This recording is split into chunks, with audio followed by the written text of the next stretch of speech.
Welcome to NP Certification Q&A, presented by Fitzgerald Health Education Associates.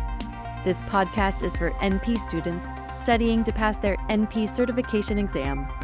Getting to the correct test answers means breaking down the exam questions themselves. Expert Fitzgerald faculty clinicians share their knowledge and experience to help you dissect the anatomy of a test question so you can better understand how to arrive at the correct test answer.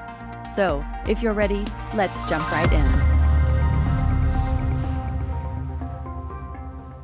A 41-year-old female patient is being treated for obsessive-compulsive disorder. She is in exposure response therapy and is frustrated by the time it is taking for her to develop any meaningful improvement. She is now being started on fluoxetine as an augment to her therapy. It is important to advise her that A, it is critical that she not stop taking fluoxetine abruptly due to concerns about discontinuation syndrome, or B, success rates are very low, but there may be some minimal improvement in combination with exposure response therapy, or C, she will likely need a higher dose and longer duration than patients taking fluoxetine for depression or anxiety, or D, the primary advantage of fluoxetine over other SSRIs for obsessive-compulsive disorder is the low risk of drug interactions. All right, so it's a very common scenario. She has OCD. She is in therapy, exposure response therapy, which is the appropriate approach. Anytime you see a patient and you make a diagnosis of OCD, what you should do is refer them to a therapist who specializes in OCD. It's a very particular type of therapy, and it can be really helpful, but it has to be provided by someone who is trained to do so. Unlike other forms of anxiety disorders, pharmacotherapy is not a first-line treatment for OCD. Exposure response therapy is, and there's other sorts of desensitization types of therapies out there, but exposure response therapy is pretty much the gold standard. So anyway, it happens. Patients will be on ERT and their improvement, they're just not progressing as they and the therapist would hope. And so with the therapist's blessing, they come back to you for a pharmacologic augment, and fluoxetine is a very commonly used one. So it's a good scenario. And if she's coming to you for fluoxetine, it is important that you advise her what? Of these answer choices, there is only one that's appropriate, and that would be C.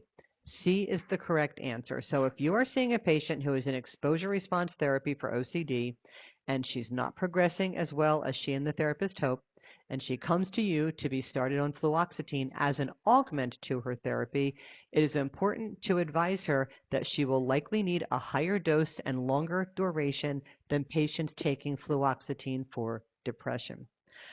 True story. Sometimes you don't see therapeutic efficacy for as much as 16 weeks, and it is appreciably longer than any of the other diagnoses that we use fluoxetine for. You may see some improvement. From a textbook perspective, you may see some improvement as early as 6 weeks, but probably not. Don't be disappointed if you don't. Really, 12 to 16 weeks is much more likely, and that would be the range of the classic textbook expectation. So absolutely C is the correct answer. A is not. A is not correct. Unlike other SSRIs, the very long half-life of fluoxetine makes discontinuation syndrome a much less likely problem. In fact, we very often will use fluoxetine to help bridge people through a potential discontinuation syndrome from another SSRI or another antidepressant. Now, when you get to the doses for OCD, which may be higher, like 60 milligrams a day is not an unusual dose for OCD. If the patient needs to stop the fluoxetine, then you would typically go from 60 to 40 for a week, and then maybe 40 to 20 for a week, and then stop it. But it absolutely is not that long, drawn-out, taper-down process that you need with other SSRIs, and it's because of its long half-life. Similarly, B is not correct. Success rates are appreciable. If the patient takes the appropriate dose for the appropriate amount of time and really does give it those 12 to 16 weeks on a high enough dose, this really can be very helpful in addition to ERT. And D is not correct. Fluoxetine is a powerful inhibitor of the cytochrome P450 2D6 isoenzyme.